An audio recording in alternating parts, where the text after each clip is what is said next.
So calculate your level of risk that you're happy with.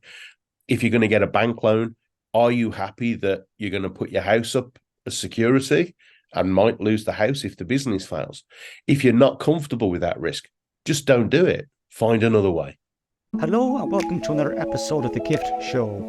And when I'm tight on money, I'm very, very shrewd and I like to live within my means. But when I've got money, I can be quite frivolous with it. The theme for season 9 is Money Matters. We don't wear designer clothes. We don't drive flash cars. We know what we do with our money. My guest today is David Heiner. Understand money, manage money, but don't let it ever be your master.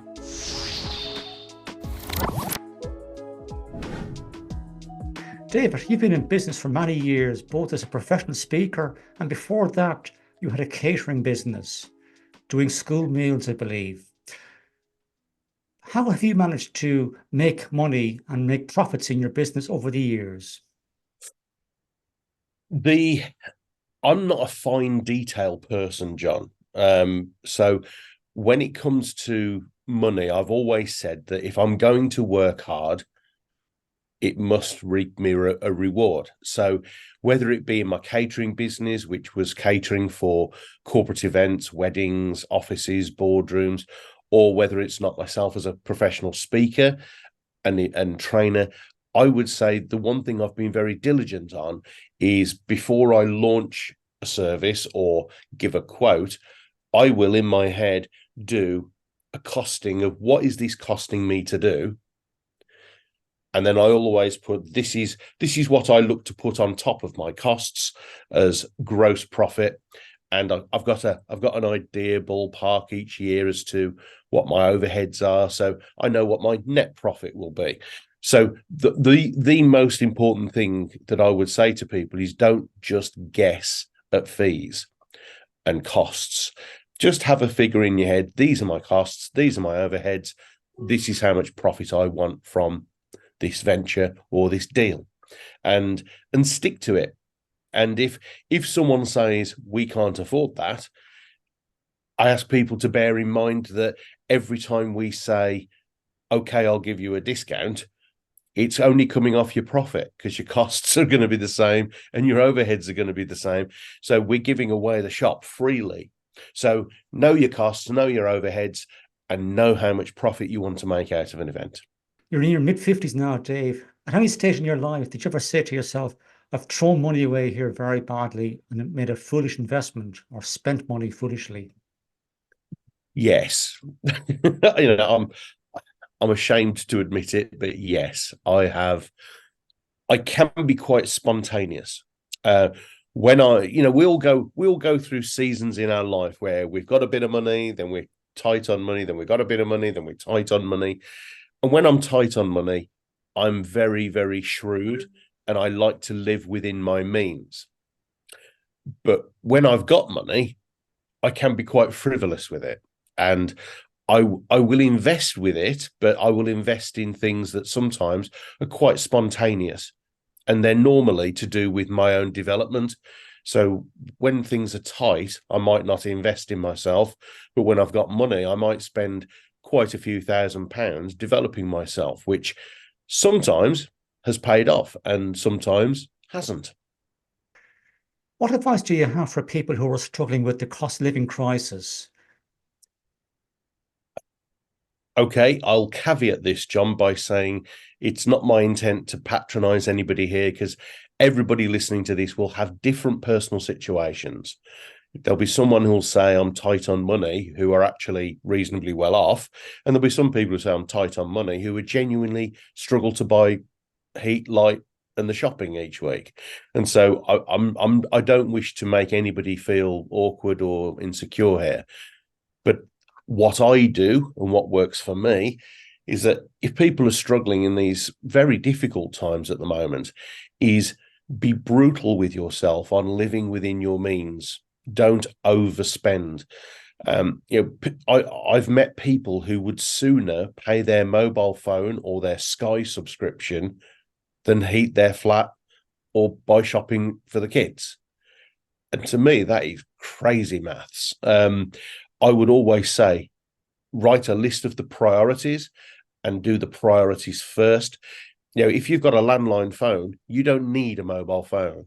If you've got a computer, you don't need Sky TV. If all I will say is you can get them again. If things are tough, let some luxuries go and concentrate on the essentials. Keep warm, keep safe, keep fed. It was a shocking statistic that I heard, that I'd heard it many, many years ago, John, and I was shocked that it is still as bad, that, and I can't remember the exact percentage, but it's something crazy like 78 or 79% of people still on this planet don't have a roof above their head, a wardrobe to put clothes in, or a bed to sleep on. And that is crazy to think of. And so I think every time we go, oh, money's tight, maybe also sometimes we need to have a bit of gratitude for what we do have as well. What advice do you have for entrepreneurs who want to start a business in terms of funding that business? Do you believe it's important to put your own money into the business first, or should you go out there and look for angel investors, for example? It depends on the size of the business and the type of business. I mean, you can't really start a tech startup without funding and investment. And so then sure, go after investors, capital investment, bank loans, startup loans. But I have to say, one of the things I'm most proud of is that every business I've started from scratch. And there are so many things as individuals we could do that don't require investments and loans. And I appreciate if you want to start a bigger business, you need a bigger investment. I get that totally. But it depends upon your house. The most important advice I would give anyone looking to secure investment to start a business would be to calculate for yourself what level of risk you're happy with. So I know somebody who, I can't tell you their name because you might know them, but they got capital investment and all they wanted was the money to start the business so that they could make some money. But when they sold the business for a substantial amount of money, it was the capital investor that took the lion's share of the profit. And this person felt quite aggrieved. Now, if you've got somebody else putting all the money in up front, it's only right that they take the lion's share when the good days come. And so you've got to be okay with that from the outset. It's no good. It's no good crying over spilt milk. So calculate your level of risk that you're happy with. If you're going to get a bank loan, are you happy that you're going to put your house up as security and might lose the house if the business fails? If you're not comfortable with that risk, just don't do it. Find another way. Personal question here for you now, David. You and Liz, your wife, your son George, he has many special needs. Yeah. How do you intend to fund George's keep when you're no longer around or Liz is no longer around? My son is 17, he's nearly 18, and he switches from child care into adult care. And we're at the moment in negotiations with the adult care team to see how much of his provision that he's entitled to be funded for. Now, we have got a trust fund for our son, because for anybody not aware, you have to be very careful with your finances if you have a child with special needs, if the state are funding in some way his care. And our son has, as you've said, John, very complex needs, and he is partly funded by the state. So when we go, it's ironic you should ask now, because it's right now we're putting into place trusts, wills, insurances, deeds. We're putting things on the house legally so that we know that it's going to be in his trust fund and other people can't get at it. And so what we're trying to do is ring fence things to look after George properly. And it's not pleasant to do, it's not nice to do, but it's the right thing to do. So we're putting on our big boy and big girl pants, and we're doing the work that we don't want to do. Do you celebrate your successes in life? And when you do you invest money by, say, going on a good family holiday abroad? Well, it's only just now that our son isn't living at home with us, that we're able to start going on holidays. And you're right, we actually this year in 2023 took our first proper holiday in 18 years. So we went on a little cruise because we it's been that long since we've had a proper holiday without having to take carers with us and our son with us. So we do celebrate our successes, but we're also quite modest in so much as my wife is not a big spender. I am not a big spender. We haven't got extravagant lifestyles and hobbies. And so we do different things with our money.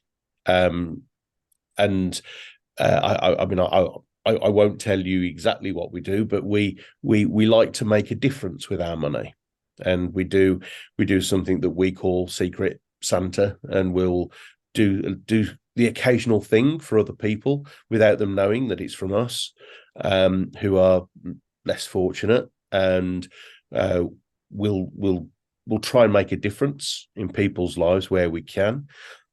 We do occasionally, and we will increasingly now have a nice holiday, or we'll treat ourselves to do something on the house if necessary. But we're lucky in that we don't wear designer clothes, we don't drive flash cars. We know what we do with our money.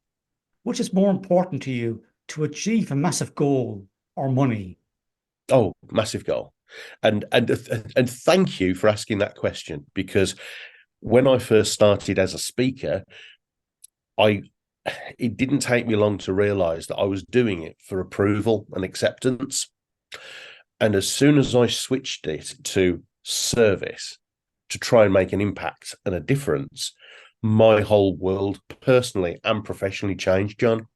So now I am not money motivated. I'm blessed in that I happen to make money as a result of creating an impact and serving people.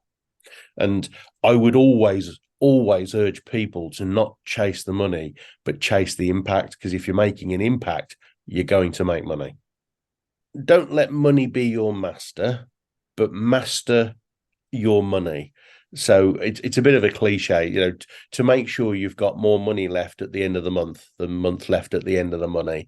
So understand money, manage money, but don't let it ever be your master.